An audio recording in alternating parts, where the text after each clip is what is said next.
Countries that have been hardest hit by the coronavirus outbreak are escalating efforts to contain it. The number of confirmed cases across the world has now passed the 80,000 mark. South Korea has confirmed more than 900 cases. Japanese shares slumped today after global markets plunged yesterday, sparked by the increase in the number of reported cases. Wall Street and London also suffered big drops. The World Health Organization has warned that the outbreak could become a pandemic. However, it said it's too early to label it as such. Well, let's stay with that story because China has announced a comprehensive ban on the trade and consumption of wild animals in a bid to control the spread of coronavirus. The virus is believed to have been transferred to people at a wildlife market in the city of Wuhan, but the Chinese have tried to ban the practices before. Will this new ban then work, and what will the impact be? To discuss this, we're joined by economist and wildlife researcher Ross Harvey. He joins us via Skype. He's supposed to pop up behind me now. Ross, I see you there. Good afternoon. Thank you for your time. So how will South Africa be impacted, if at all, by this ban? Well, the hope is that South Africa would realise that the wildlife trade is partly, at least, to blame for the source of the outbreak of this virus, and so it would be well advised to shut down, for instance, the captive predator breeding in this country, which is contributing to the risk of disease outbreak clearly by selling lion bones to Chinese markets. So that would be one way in which South Africa could respond by not spreading the virus or not spreading similar viruses or other health risks. In terms of how South Africa will be affected by the virus itself, well, people travelling from China into South Africa carry risks, and so they have to be put in quarantine.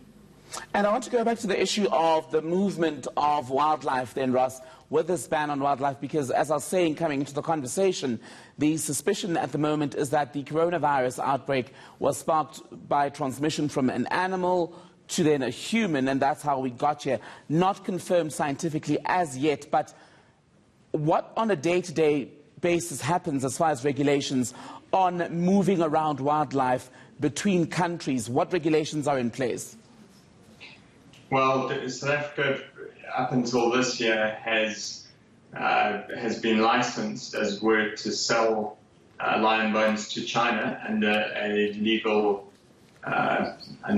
export quota, and so that's part of how lion bones have moved. But the live export of wild animals is regulated under CITES, the Convention on International Trade in Endangered Species of Wild Fauna and Flora. And South Africa is an active participant in this market. Unfortunately, there are massive loopholes in CITES, and so, for instance, we have the export of live chimpanzees out of South Africa under non-commercial under a banner of non-commercial exchange, even though huge amounts of money are exchanged, because the CITES definition of commercial exchange is simply that the animal gets sold on once it reaches its destination. And of course, South Africa doesn't check, for instance, whether the destination addresses to which, say, wild chimpanzees go from captive facilities in South Africa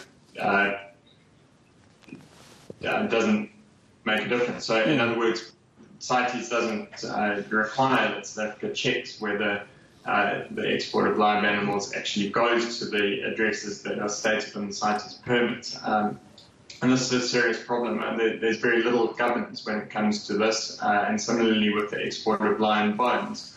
There's extensive evidence to suggest that the weight of the carcasses that leave South Africa are much heavier than you'd expect from a lion skeleton, which is all that South Africa is permitted under law to actually export. And I want to come in there then, Ross, and say, you and I are having a conversation about the ideal situation of legal wildlife trade, but the greatest risk would come from the illegal wildlife trade, which we know is quite a massive industry in and of itself.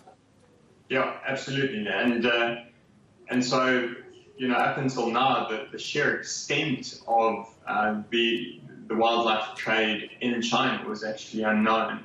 And so it's now coming to light that up to 20,000 wildlife farms are in the process of being shut down. And of course, it's not just the movement of animals that's a problem, it's the actual consumption of wildlife meat that is a serious risk both to workers in the industry and, of course, to consumers of wild bushmeats, essentially. A major part of the issue here is that the Chinese government has until recently promoted the farming of wild species as a kind of get-rich scheme for poor rural Chinese, which frankly amounts to madness. Ross Harvey, economist and wildlife expert, thank you so much for speaking to us here on Upfront. And we'll leave it there with Ross for now. Still ahead for you, though, on the program. No food